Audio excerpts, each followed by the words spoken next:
Good morning, Yosemite Church. Today I want to talk to you about how do we influence children. And I'm going to go through the vein of my experience as the youth pastor here at Yosemite Church. I've probably had, a couple hundred kids come through those doors, and I still have a very good relationship with a few of the kids who have graduated and become young adults. And how do we do that? And so what we do as a team is we utilize a skill called the growth acrostic.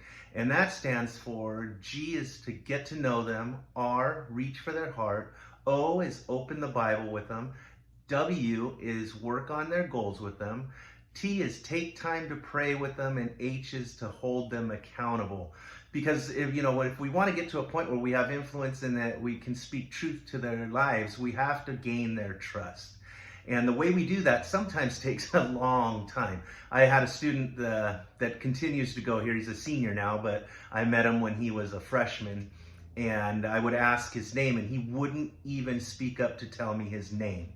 And after about a year of that, he finally began to trust me enough to where he told me his name.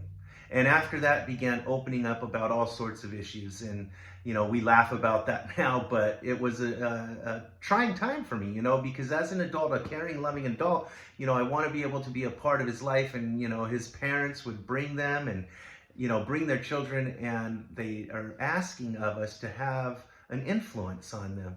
But kids, they want to be understood. Obviously, everybody wants to be understood. And in order to understand them, we need to take the time to get to know them.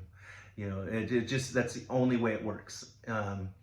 You have to be intentional. You have to stay the same, be consistent, and just be willing to listen and not be quick to judge or give your opinion, because that's going to shut their ears and it's going to shut that communication.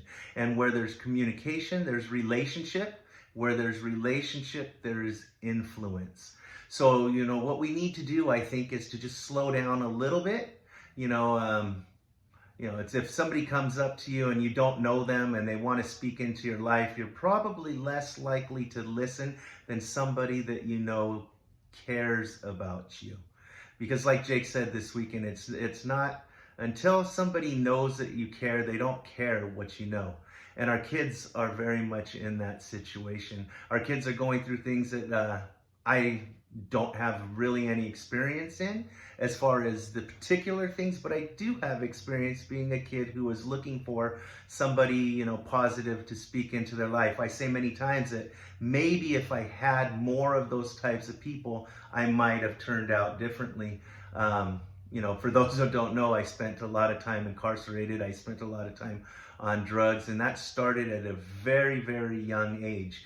I started experimenting with drugs at about 11 years old, and I didn't at that time have very many positive influences. My mom tried her best, and I love her for that. My grandparents were there, but my influences, my bad influences outnumbered my good. I wasn't surrounded by God-filled, loving adults that just wanted to see me do better. I surrounded myself with kids that were doing the same thing. So that influence spoke louder than the adults. But we'll talk about that more tomorrow. But I just wanted to introduce to you those skills, be patient and listen. Find out what the kids enjoy. Maybe learn a little bit about that. And that way you have something to talk about. And that opens the door to trust. I have kids that still, I ran into one at the grocery store the other day, and he rode by my old house, knocking on the door, just wanting to say hello, because we have relationship.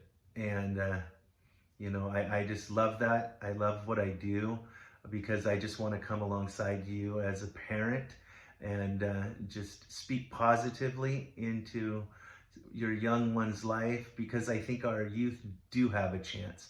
They do have a chance to turn from the world and turn to God, but they need positive leadership. They need positive people that are living the life that they want to see their kids live. Kids will do not what they're told, they'll do what they see. So how are you living, and how are you taking the time to listen to them? God bless you, and talk to you tomorrow.